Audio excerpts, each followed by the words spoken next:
Reaching your first 1,000 YouTube subscribers. Okay guys, I'm just testing out some new software. I'm going to jump in and do a Q&A. I'm just checking everything's working. So if you are on and you can hear me, could you just stick a message in? Hey buddy, can you hear me okay?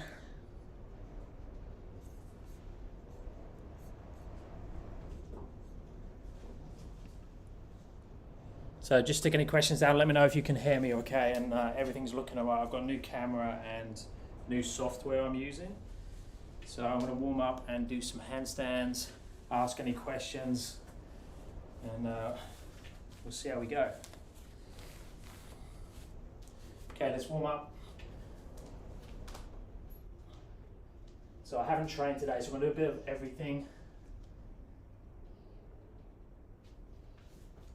What has happened?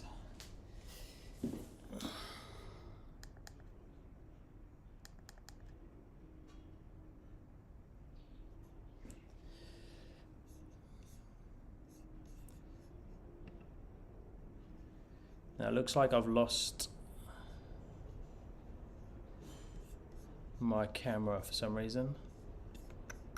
Sorry guys, technical issues. Let's see if I can turn that off and back on again.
Okay, I should be back.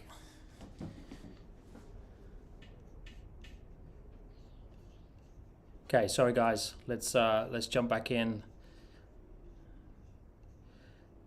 Hello to all of you, bro. What's the best exercise for hip flexors? Oh, I need it so hard. What do you mean by hip flexors? So, like L-sit position. So if you want L-sit, you've just got to make sure you got the mobility. So mobility-wise, we need to make sure that you can get flat back into this position.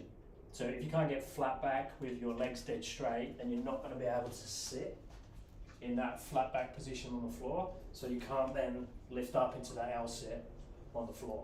That doesn't mean you can't train it. You can train it in a bent knee position. Grab a couple of steps, couple of P-bars, couple of chairs, and just keep the knees bent in that position, and then straighten the legs as much as you can, with the goal obviously of straightening all the way, but you just might need to stay there. I would just make sure your knees are higher than your hip crease when you go into the L-sit position. But obviously work on flexibility, hamstrings, glutes, all that nice stuff.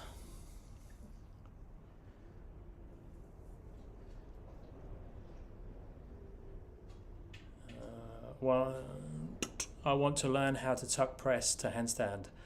I do even have to learn tuck handstand for that. Yeah, look, tuck handstand is such a great exercise, but it's very, very challenging. So you don't need a super strong tuck to get a tuck press, but it just means that your tuck press is going to be a little bit more froggy. But you probably need to get strong in your planche position. So being in this comfortable position where you can round your back, go forwards into like this position, get super comfortable here, then you can practice doing this sort of thing, lifting one leg up. This takes time to get into that position. Most of you are going to be back in that position there, so just focusing on flexibility and slowly conditioning that protracted position there, and then over time you can step into the position, go up. If tuck is hard, you can frog.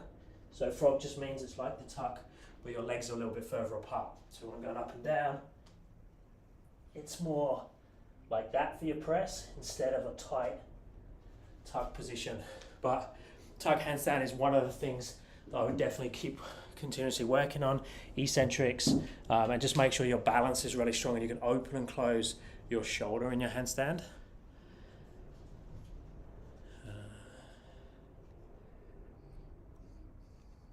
Yeah, cool. Just let me know if anything goes down or anything with this in terms of hopefully the quality is much better than the lives I've been doing. It's a little bit later in the day. I've been going live every Friday, but around lunchtime in Perth, and it's now 5 p.m. So I've had some technical issues, but if this is a good time for people, I'll try and get on later as well. How to unlock hip mobility for straddle L-sit. So straddle good morning position is going to be your best bet. So over time, we need to get into this seated straddle position and be able to have some flexibility in that position there. Obviously, that is going to take time. Hamstrings is key, and also opening up your adductors and straddle position. A really good way is just to get comfortable in this straddle. So use this as part of your warm up. So in a straddle position, taking the hips backwards and stretching down and back up. If you do this every day, plus every type day before your handstand session, so open and closing the hips, and then I would tie in, come into there, and then opening up onto tiptoes as well. And then you can start to work elevated straddle position. So same as the standard L-sit position, but you'll just come into here and then frog, knees around the outside, and then hold it with a bent knee position. So there, and then over time you can straighten the legs. But those ones are very dependent on mobility as well. So most people will try and get into a position that's outside of their flexibility. So that means that they're going to have to use loads and loads of strength and compression to try and get into a position because their body just doesn't have the flexibility range. So definitely work that flexibility, and then in your working sets of the exercise, stay within your range of motion. Don't try and demand something that's too hard. How long will it take you to get a freestanding handstand? It's so dependent on the individual. Some people can get one straight away. I've always been able to do like a 8 to 10 second handstand. Before I got into this, I was like walking around on my hands, but I could hold for 8 to 10 seconds. And then when I started training daily, it just got better and better and better. And that's the same. It's just consistency of training it is going to give you a handstand balance. But as an adult, we can be a little bit more strict with our training. So we can go reps and sets and sessions. So just slowly increasing the volume of your sessions, progressing slowly, do enough work against the wall, make sure you're doing chest to wall, back to wall, balance drills and chest to wall handstand, and then over time you'll eventually be able to get into a full freestanding handstand.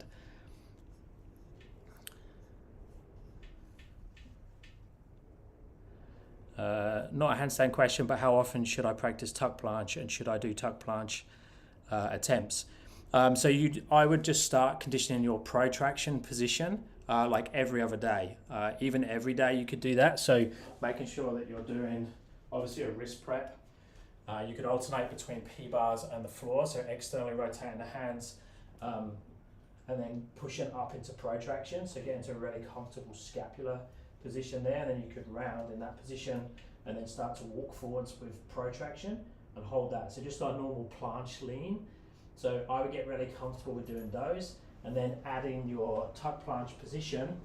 So bringing the knees in towards the chest, holding that position, and then if you can, you could lift up in that position. But if you don't have that yet, you could just spend time with tiptoes on the floor, very, very light tiptoes, and be working like, to start with 3 to 5 sets of 5 to 10 second holds, and then just slowly increase the time. So get up to 10-second holds for 5 sets. Then once you get comfortable with that, you can decrease the time slightly, but if you decrease the time, you have to increase the sets. But I'd be training in planche if you really want it every other day.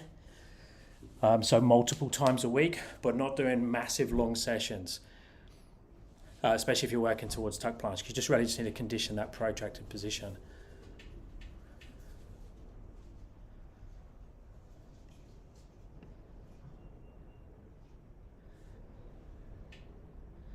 How do you structure your training sessions, Paul, given all the skills you're working on? So I do I alternate bent arm and straight arm sessions.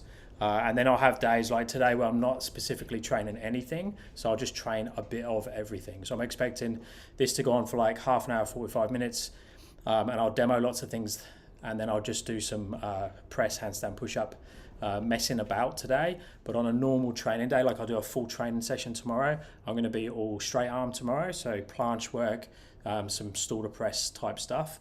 And then the following day I'll do bent arm, normally handstand push-ups. So I normally alternate press on one day, handstand push-up the next day, and then in and around that.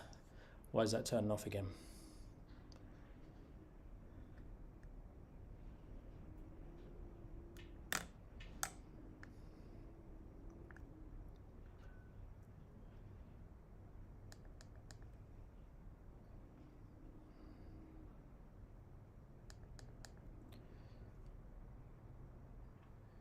Okay, I should be back. Sorry guys, this is not going to plan.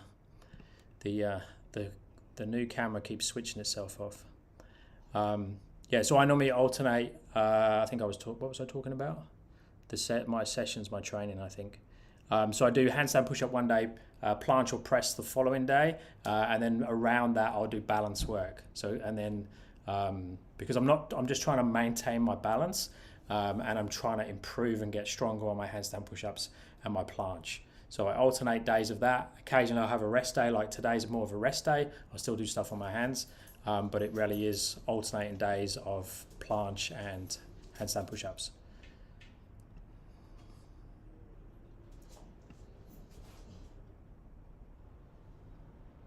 I'm right now doing handstand and not able to kick up right into the position. Yeah, it just takes time. You just got to think about that balance window. So when you're learning to handstand for the first time, so I've got a handstand window that I know that I can just jump into a handstand. Look, I can catch hair. I can catch if my position's over there, it's over here. So I can move around. So when I kick into my handstand window, it's so big I can just jump in the middle of it. When you're first learning, your handstand window is tiny like this, and you have to try and kick into it, and then you just can't do it because you'll go too far under balance, or you'll try and kick up and you'll be too over balance. So we need to do drills to increase that window of balance, and that's where we go up against the wall, we pull the heels from the wall and go back again. So now we're training that over balance to handstand, and then we do the same in our chest to wall position. So here, and I'll pull from the wall to my handstand and back again, and that increases the balance window. So then when I'm kicking up, I'm going to try and go inside that. Guys, what I might do,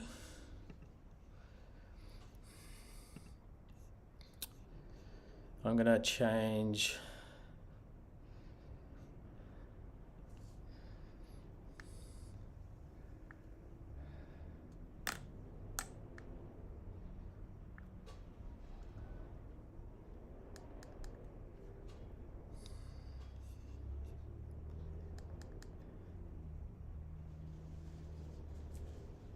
this is going to get frustrating with this camera.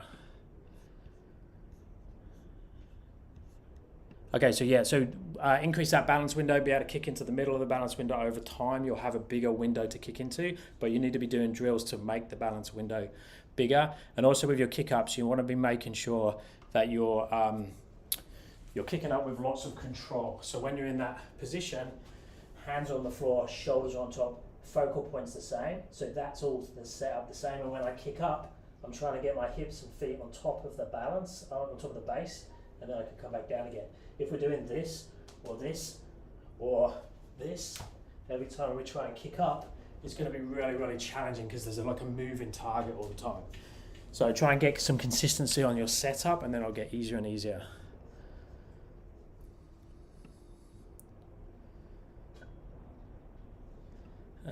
Thank you so much. I'm 37 and I can be in a handstand against wall for 60 seconds. I'm very inflexible legs, like I have to bend the knees a lot. It's not a problem. Like when I started to do regular handstands at 37 as well, and I struggled to touch my toes then.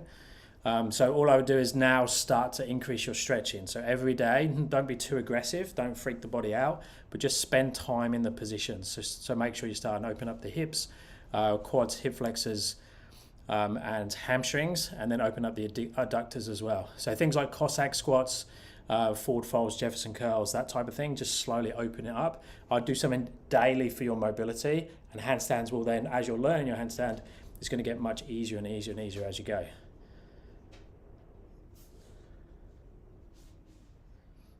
Yeah, the camera's got its mind of its own. It's I don't know if I can show you.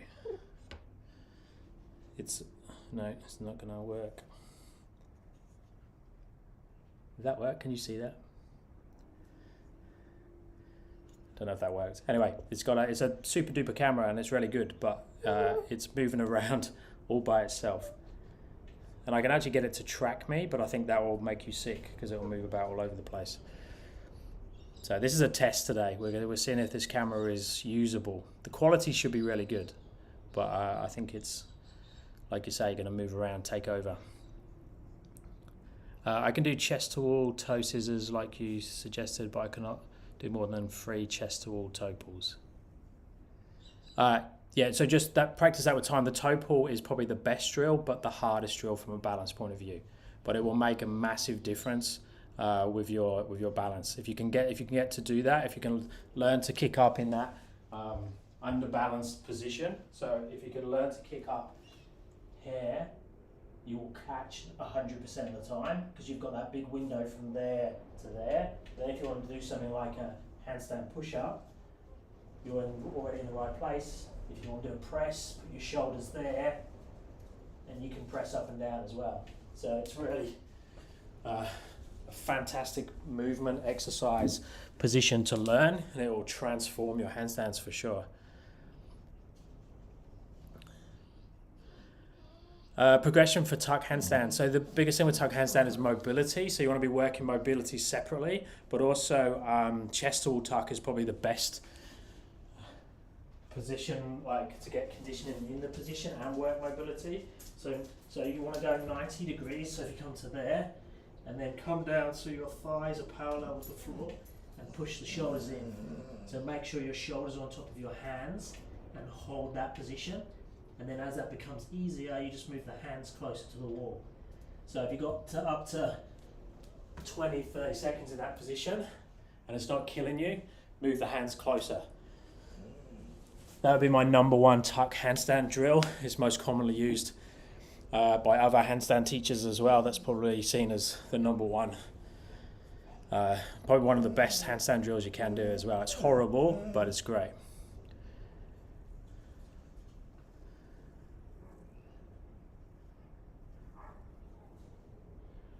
I set a goal to get a handstand push up. Is it a good idea to work out daily for 30 days? It all depends on your conditioning. I was interviewed on a podcast a couple of days ago, and the guy who was doing that, he's a very fit guy, but he done the same thing, and he managed to get 3 handstand push-ups in 30 days. I train every day, but it's obviously if you're unconditioned and you suddenly start training handstands, full blast handstand push-ups daily, you're probably going to run into issues. So it all depends on the individual.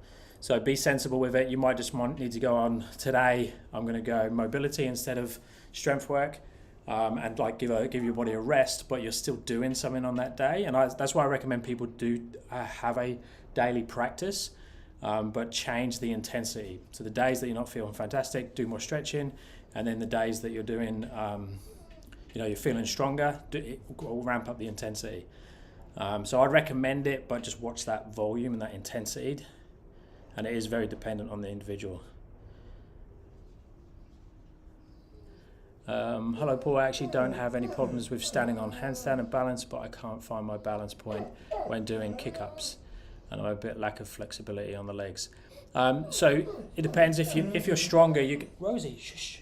If you're stronger, you could press up, you could handstand push up into the position or jump. Think with your kick-ups and your jumps that you're going up into a handstand, not over. So it's very common that people think that they should do this when they do a kick-up and go that direction to the handstand, but you want to think more that there's the base, and whether it's a kick up to handstand or whether it's a jump up to handstand, both of those things are going up on top of the base, so that direction, not that direction. That helps massively if you think about that. So hands, shoulders are here, stack the hips and the legs on top of the hands and shoulders.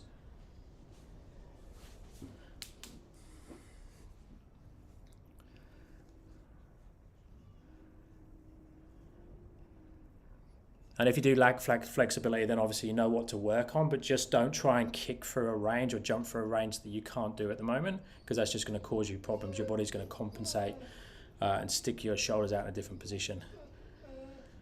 Really thanks for the videos. I really learned from you and I really have improved after watching the video. That's awesome to hear. Great. And just let me know if you have any requests in terms of videos. Like, I put very similar content up because I basically do a video about the thing that I'm training on the day, and because I train straight arm one day, handstand push-ups the next day, it's basically those things over and over again.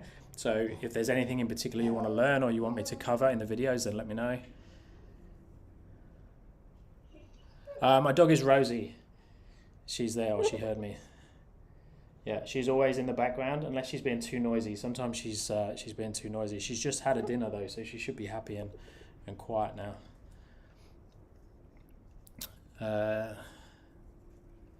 Thanks in advance for your effort and time to teach us. I really appreciate it. If we're having a hard time doing 2 clean chest to wall handstand push-ups, helping a bit with toes to get up again, how to get stronger.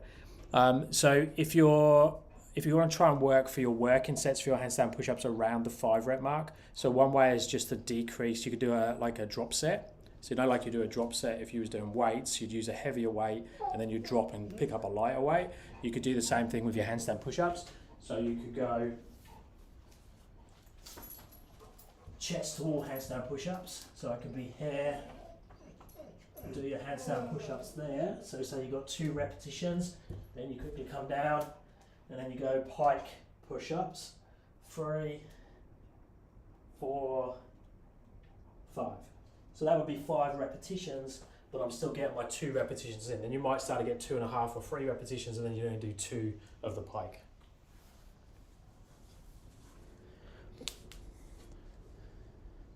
Or you could work out a way of assisting yourself in some way. Now the handstand push-ups are challenging to assist. You can try with bands or have someone spot you and things, but it's a bit messy. What's the matter? Shh. Best exercise for shoulder mobility, hanging and thoracic mobility with a foam roller. They're the 2 things, like passive hanging, so just relaxing in the hanging position. So ideally, have a bar at home you can hang on, hands shoulder width apart, and just stay there for 60 seconds. Work up to 2 minutes in that position and do it daily. Like, it's very, very simple. It's not the thing for you though if you've got nowhere to hang.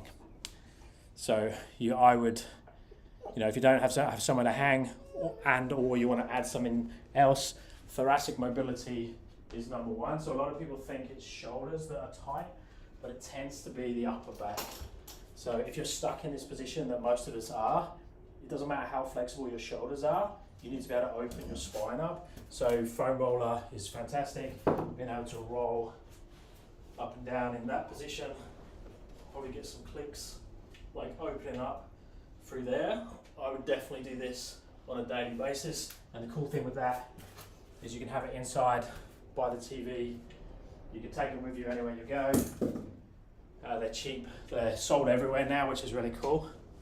A few years ago when I started doing it, you couldn't get hold of them anywhere. You had to order them on the web and stuff and come from somewhere miles away, but now they sell them in all the shops, so that's really cool.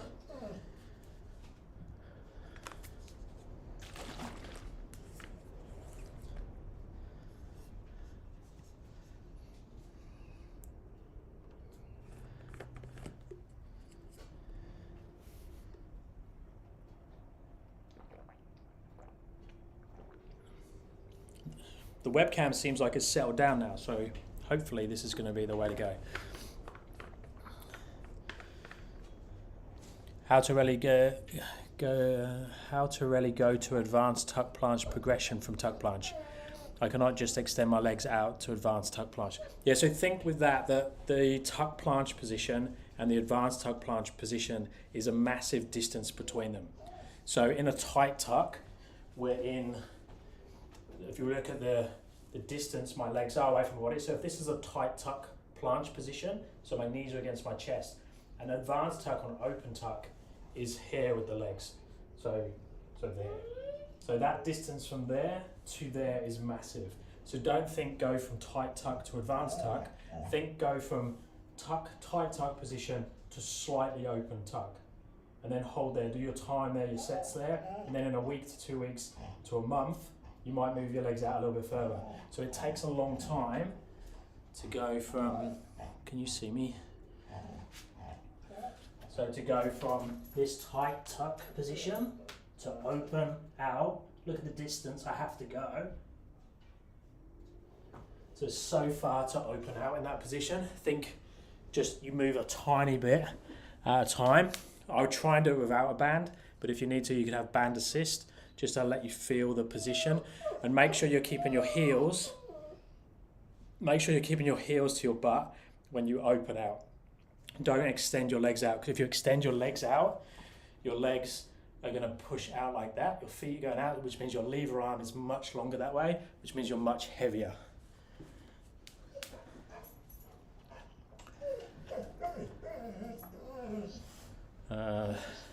Love your approach to daily practice, doing flexibility and stretch the days where you are not feeling super strong. Yeah, and I'd also visit positions and don't call them stretches as well.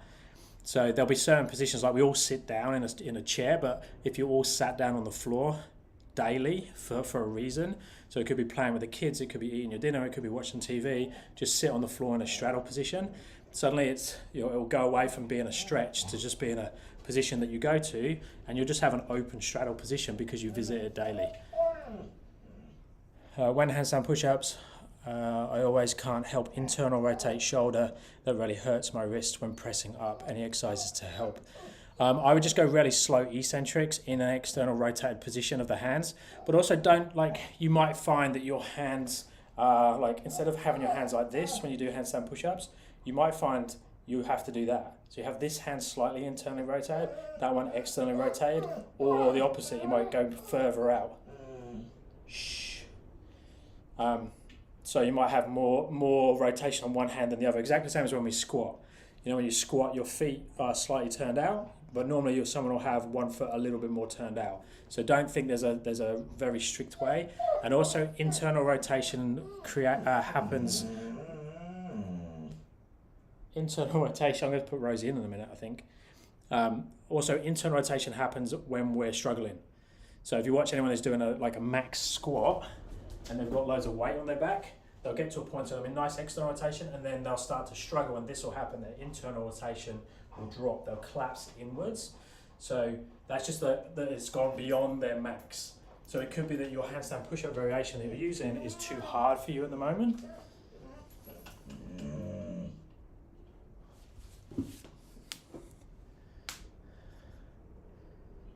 So I would try a slightly easier variation of your handstand push-up. And where was I? Is it okay that I do calisthenics at the age of 16? I think that's awesome. I wish I'd started at 16. I think it's fantastic. My daughter's at gymnastics right now. She does 9 hours of gymnastics a week, and she's 8 years old. And she's been going for the last couple of years. So my 20-year-old daughter done the same. And I just think it's fantastic. It's a great way of training. There's obviously some cons to it, but I think the pros totally outweigh it. I think calisthenics is way better at 16 than doing, super heavy weighted exercises. But even then, I would do that over not doing anything. So I would say stick with it. You also show us old guys up. Hi Paul, I do lots of my handstand push-ups and 90 degrees on P-bars. My strength with only palms in now much weaker. I would like to get a little bit more balance. How would you go about it? You're just going to have to back off slightly. So this is quite common. Most people will have a variation that they're much stronger in. So they'll be happier on P-bars than floor, or happier on the floor than P-bars, and then they want to change over. Do the same thing when I'm teaching one-arm handstands to people. They go on the floor and then I want them to do some block exercises. So all they have to do is you have to just drop back. So however you learn your handstand push-up or the skills you're doing, you're just going to have to drop back to easier variations and then do repetitions there. The cool thing is that you'll get the progression and jump through the steps much faster. You're just going to have to pull back quite a bit to start with. But it could be a balance thing, because what I remember is that when you're having to balance more, you're going to have to use strength for your balance. So when you're using strength for your balance, you're not going to have strength for your handstand push-up. So it could be that you're having to drop back on your progression of the handstand push-up because there's a balance weakness. So make sure that you're training a lot of balance work on the floor, and then it will slowly catch up. In my underbalance position, I don't know why whenever I try to adjust, I just keep falling. Can you please give some explanation on it? Also, same for the overbalance. I think I'm not able to push fingers. Yeah, it's probably because your body's losing connection. So when we do overbalance and underbalance, there needs to be a connection to the floor or to the base. So our underbalance is all around shoulders. So if my shoulders are forwards and my feet in that direction, then if I lose that connection, I'm just going to collapse through there, even though I haven't changed much. So my body just collapsed between my shoulders and my feet. So ideally, we want to have a good connection so we can move up and down. The same when we go overbalance. Overbalance is harder to see because it's a smaller movement. But if we lose that connection and I suddenly collapse, then my collapsed body is falling outside of the window. So your window of balance goes like this to underbalance and overbalance. If something goes the other side of the balance window, you're going to fall. So when your body collapses, it goes outside of that. So all it means is your window is not as big as the movement that you're doing. So you need to increase your balance window by doing heel pulls and toe pulls. So the chest wall and back tool drills, make that bigger and bigger, and also learn to make your body connected even if it changes shape. So you want to have a body that's flopping about all over the place. And another thing that happens when we're learning is the controller is more in the extremities. So our controller tends to be in our feet. That's like using your head and shoulders to stand on your feet. So we want to have it in the base. So if it gets more and more in the base, the less the extremities are involved, to the point where you can just flop them about all over the place and they don't matter because the shoulders and the arms are doing all the work. So I hope there's a lot of going on there, but if you just clean up your balance window with those chest wall and back tool drills, practice pulling to freestand and handstand from those, that should help you understand.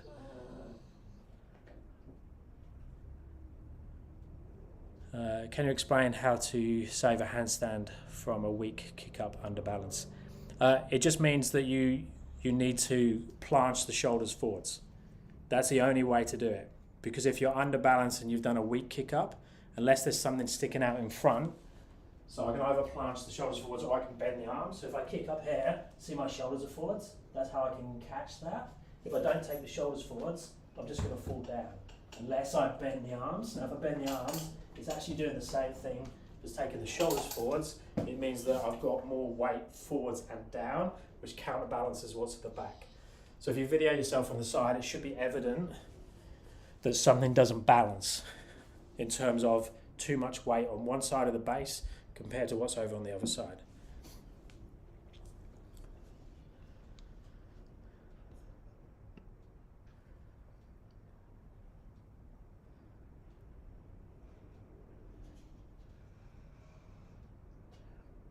Where was I? Do you know how I could get more flexible in the legs? You mentioned some exercises really quickly that I didn't catch. I haven't heard of them.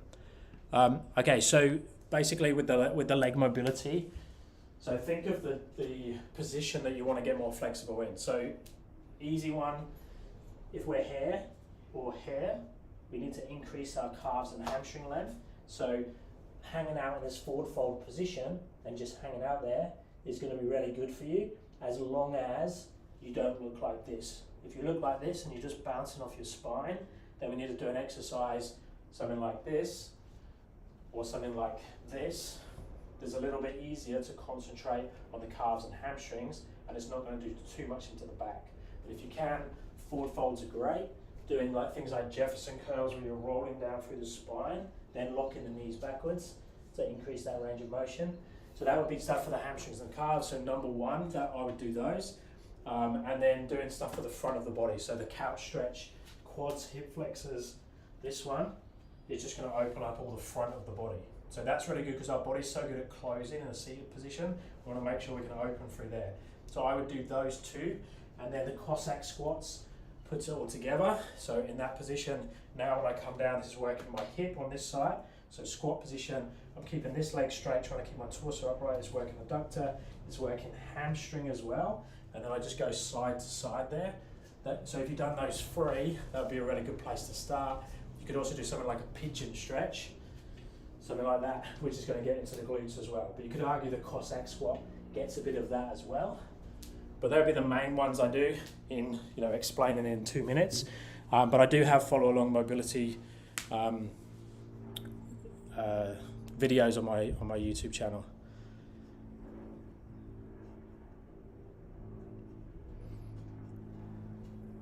Which sort of calisthenics skills should a beginner learn? I just put a video out very recently on beginner's guides for calisthenics. Check out that video because I go through everything in detail. You just need to make sure that can hang, you've got scapular control, you can open and close the hips, and then just making sure you've got the basic strength movements like push-ups, rows, and then work into things like pike push-ups, chin-ups, that type of thing, dips, and then carrying it over to pike push-ups and things like that. But if you watch that video, I go into way more detail because you have to work out where you are and where your gaps are. For example, a lot of people have strong chin-ups and dips, but they can't hang on a bar or pull themselves up to like a front lever position on a bar, but they can bang out loads of chin-ups. So you need to make sure that you're not too out of balance when you start things like calisthenics. So make sure that you're filling in the gaps as well.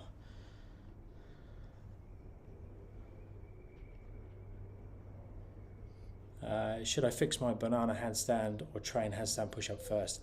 I'd actually do both at the same time.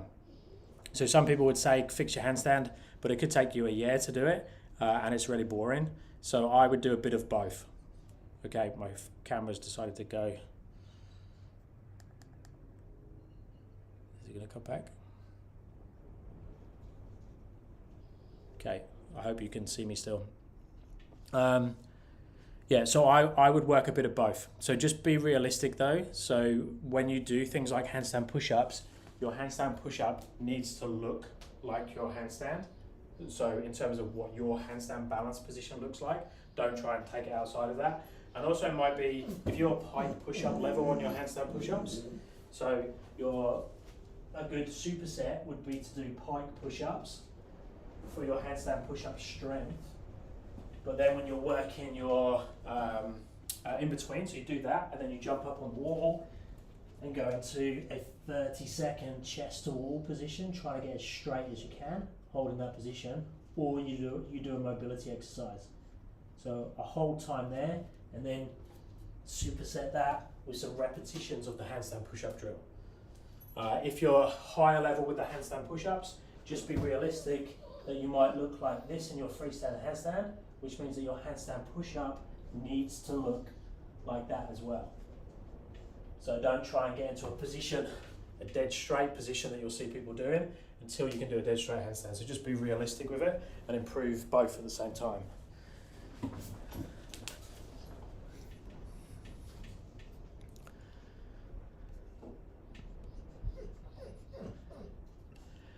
I wanted to learn how to do frog stand to handstand. I can do frog stand, but I'm stuck with it because I don't know what to do next to progress to handstand. Again, I've got tutorials, quite a few tutorials on crow to handstand and frog to handstand. If you search on my channel for crow to handstand, I'll probably use that terminology more. Eccentrics is the way to go. So you need to have a handstand, obviously, because you can't do a frog to handstand if you don't have a handstand. So just make sure your handstand is strong enough. And then you can start to try and work out how you get down to your elbows. So you could do it freestanding, which is the harder option. So I've got my legs apart on purpose. I come down, still with the legs apart. Now I bend the arms a little bit and around, and I try and find my frog position. You could then start to use momentum to try and come and go up from there, until eventually you can go up and back down. Now if that's too hard, up against the wall, same thing. There against the wall, and then slowly coming down. Learn to roll down the wall. Try and find your elbows. It's harder to hold the frog stand at the bottom because the wall pushes you off. But that gives you sort of some rough idea of some drills. But check out those videos because they go into a lot more detail and you'll need to assess what you've got and what you need to work on. What's the matter?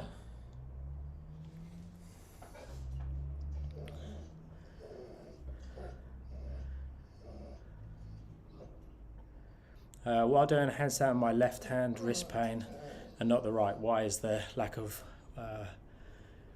warm or something else? So basically you'll have a stronger side and a weaker side. Okay, it's telling me my microphone's getting low. Okay.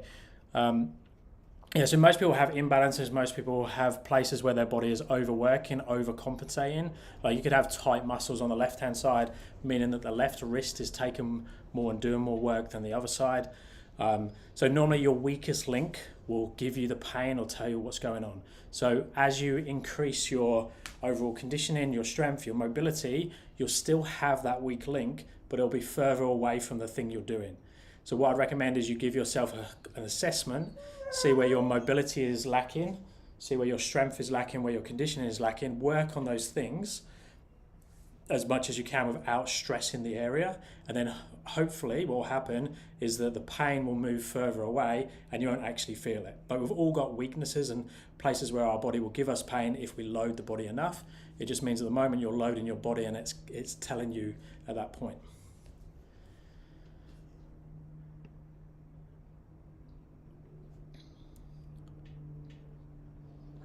If I don't have enough strength in my shoulders, arms to kick myself up to handstand or the wall, what is a recommended start and move that is easier than kicking myself up at the wall?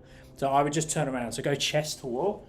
You can do it on a wall, you can do it on a chair as well, and just come down to this position, push, so lots of weight in the hands and shoulders, and then build time there, and just practice getting in and out of that position, making sure you're nice and strong. You can start with 5 seconds, go up to 10 seconds, and then eventually get that up to 30 or 40 seconds, and then slowly walk in closer to the wall.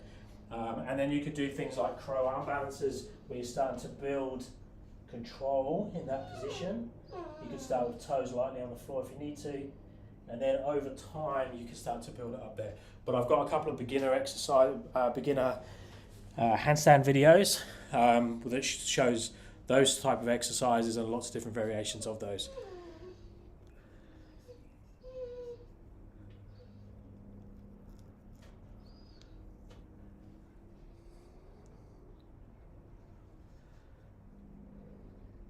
Thanks, Sasha. Have a good day, buddy.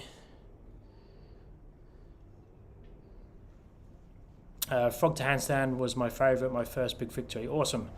What about holding the frog stand and moving back and forth? And also into crow, just dance in the frog position to strengthen all the angles. Yeah, that's perfect. And I rarely get used to doing those seesaws. So, you know, taking the shoulders down, moving the hips up and back and forth in all of your positions, whether that's a tuck planche, whether that's a L-sit position, whether it's a frog, crow, any of those, learning how to seesaw your body to go where you want to go. So if I want to go up to handstand, if I bring my shoulders down and my hips up, it's going to make it easier. If I try and bring my hip up without my shoulders coming down, it's going to be much harder. So moving around is going to be really, really useful for you.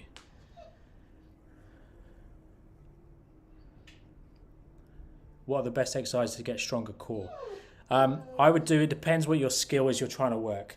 So I would try and do it as part of your training. So like a chest or handstand, if you struggle with a chest or handstand, do a hollow body hold on the floor.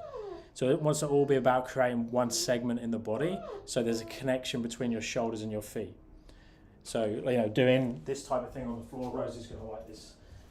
She thinks I'm playing with her. So in this position, so that's got, I'm now making my shoulders one piece all the way through there. You could obviously do it in a plank position like a planche, lean as well. So that way I'm protracting, I'm getting scapular strengthening, conditioning, serratus strengthening, but I'm also working the core at the same time.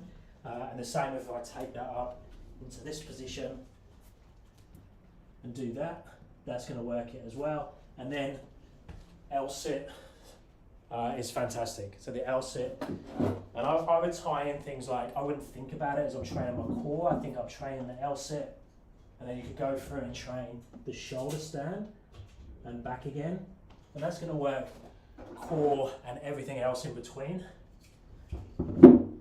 But you get more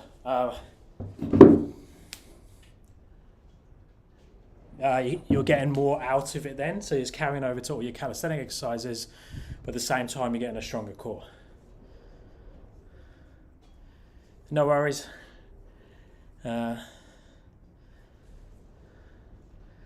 Awesome, guys, I'm going to sign off very soon, so if there's any other questions, I can hit them quickly. I just wanted to check how this all works. Like I say, I'm using different software, and I'm using a different camera, so hopefully the quality of the sound should be really good. I just had those issues at the start where the camera was all turning around doing dancing. So any other questions before I disappear? Will doing dips help me get my pull-up? No, pull-ups will help you get your pull-ups, but I would superset those two. So dips and chin-ups are really good, but they're opposing muscle groups. So if you got really good at dips, it'll have a tiny carryover to chin-ups, or pull-ups, but you really need to be doing pull-up exercises. So if you can't do a pull-up yet, just do holds at the top of the bar and do slow eccentrics, and then build it from there. If that's too hard for you, do hanging to start with, and then rows, and then slowly go towards it. I think I've got one video on my YouTube on how to learn the chin up or pull up. Give me a shout if you can't find it, and I'll send you a link. Hanging L sit is great for abs. I'd also do, if you're going to do a hanging L sit, I would do toes to bar as well. Don't just stay there in that static position, go up and down as well. Fantastic exercise, hanging L sits. Get L sit on the rings as well, they're awesome. L sit to shoulder stand, always full forward. Any tips? Start in the shoulder stand and rotate around slowly to the L sit. So you just want to make sure that you're in the window of balance, exactly the same as for the handstands. So if I'm in this position in my shoulder stand, make it nice and tight there, and learn to come round slowly. And then when you come back up, try and go back to that same position without using too much momentum to come through. I think your shoulder stand, whether it's in a tuck or a straight position, needs to look like that, not vertical, because your head and shoulders are in front. So my shoulder stand is that position. It's not any more vertical than that, because my shoulders are in front means I'm going to go over. So video yourself from the side, go back to the wall if you need to, and then that will all start to make sense.